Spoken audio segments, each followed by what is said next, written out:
Seated, unless you have a young mind. Oops, that's just Audrey today.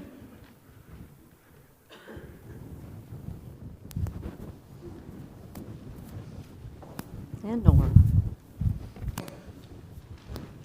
Hey, do you ever have trouble remembering things?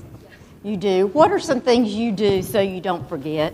Write it down. Write it down. Usually ask someone to remember. Ask somebody to remember for you. I use a lot of Post-it notes or sticky notes at my house. Sometimes like the inside of the back door if I need to remember something. If it's really important and I think I might forget, I'll set an alarm on my phone. Remember to do something.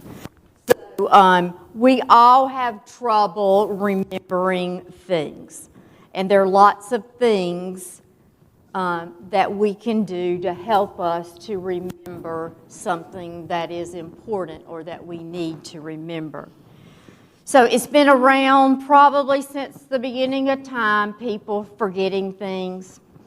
The night Jesus was betrayed, he was eating with his disciples, and he knew that he would soon return to his Father in heaven.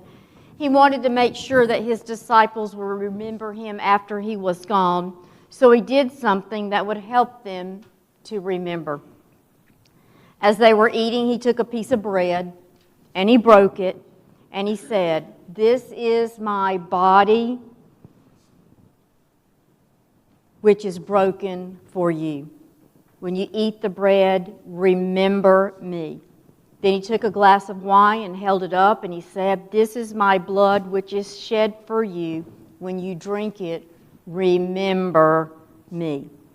It's been almost 2,000 years since that night, and we still use the same way to remember Jesus.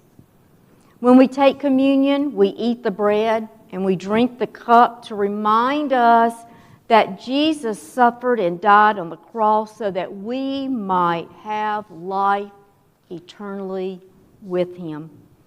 As we eat the bread and drink from the cup today, let's make sure that we remember him. Can we close our hands and bow our heads for a short prayer? Dear Jesus, we remember you today. We remember that your body was broken and that your blood was shed so that we might have life everlasting. And all God's children said, Amen.